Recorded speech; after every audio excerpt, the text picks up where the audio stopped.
pagi guys, ready traveling bareng kami di Jawa Barat. Benar nggak sih getah pepaya bisa menyembuhkan luka? Jadi sebenarnya di getah pepaya ini ada kandungan papain sama kapain. Kapain ini emang untuk antibakterial ya. Kalau untuk yang batang pepayanya ini manfaatnya salah satunya bisa untuk memperlancar metabolisme tubuh kita. Apa benar kalau mandi hujan bikin anak-anak demam? Penyebab demam itu sendiri bukan air atau bukan hujan, tapi melainkan infeksi biasanya atau proses peradangan dari dalam tubuh. Dokter Traveler, sehatkan Indonesia!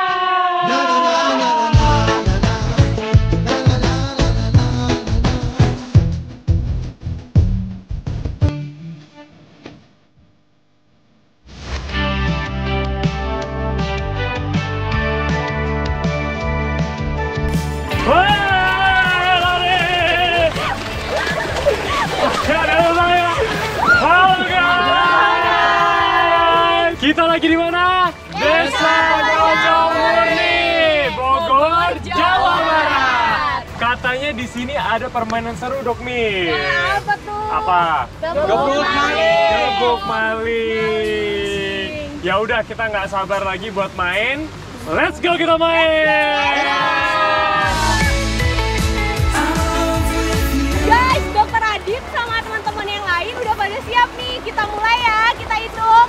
1, 2, 3. Gebuk maling adalah permainan yang dilakukan dengan cara berlari di atas lumpur sambil membawa sebilah pelapa pisang dengan mata yang tertutup.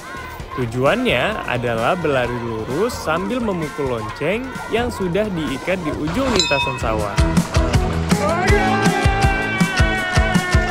Bermain permainan tradisional di lumpur kayak gini dapat meningkatkan koordinasi visual motorik, melatih kerjasama dan jiwa sosial, serta melatih sebagian besar panca indera. Selain itu, dapat mengurangi gejala asma dan alergi, karena paparan kotoran dan kuman justru bekerja untuk meningkatkan daya tahan tubuh anak untuk mencegah alergi. Jadi, jangan takut anak kotor ya. Tapi ingat sehabis itu harus pastikan mandi dengan bersih.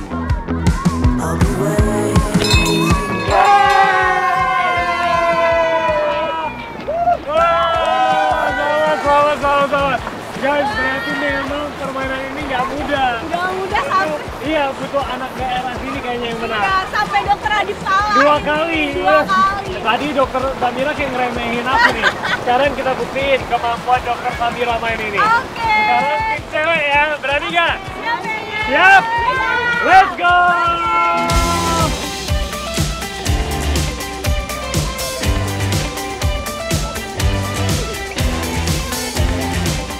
Tiga, 2, 1. Ayo, Pak.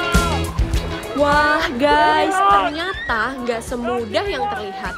Berlarian menuju titik lonceng dengan mata tertutup kayak gini benar-benar harus mengandalkan insting. Kira-kira benar nggak ya arah jalan gue? Haha, lihat guys, lonceng di mana Dokter Samira jalannya malah kemana tuh?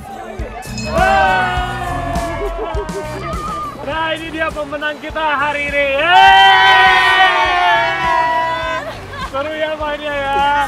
Ternyata emang nggak mudah ya. Kenapa ya Dok kalau tutup mata itu susah dalam berusaha ya? Nah, itu karena tubuh kita ini nggak seimbang. Karena perlu koordinasi antara 3 hal. Yang utama mata ya Dok Adit ya, telinga, terus otak, otot, dan ligamen yang lain juga itu harus seimbang gitu. Dok, kenapa ya kalau lari di air lebih lambat ya? Nah, itu kan karena perbedaan massa antara air sama massa udara. Kalau udara kan massanya enteng ya, kalau air kan lebih berat. Itu dia kenapa kita membutuhkan lebih banyak energi dan juga lebih banyak usaha untuk jalan di air. Tapi ngomong-ngomong kalau misalnya jalan di air ini, aku sendiri sering loh ngelakuinnya kalau lagi mau olahraga besarin kaki. Soalnya ini berfungsi untuk melatih otot kakinya juga. Nah, Gitu. Istirahat yuk, hujan nanti demam. Kenapa demam? Ya kan dari tadi kita main hujan-hujanan. Nah, jadi sebenarnya itu mitos ya dok ya. Karena penyebab demam itu sendiri bukan air atau bukan hujan, tapi melainkan infeksi biasanya atau proses peradangan dari dalam tubuh. Jadi kalau hujan nyebabin demam itu salah. Biasanya kalau misalnya demam habis hujan itu memang dari dalam dirinya tuh udah ada sakit ya dok ya. Diperparah dengan kondisi cuaca dari hujannya yang dingin. Jadi sistem kekebalan tubuh sebelumnya tuh memang lagi turun. Yap. Jadi pas hujan turun bisa sakit. Kalau Iya. gitu nggak sih mungkin ya dok Iya, ya. kita kan lagi sehat semua. Iya. Makanya mending dibanding kita diem gini, kita lari-larian dong. ke Kita sana. main lagi Kita nggak main sih? lagi dong ke sana. Ayo. Oke, siap. 1, 2, 3.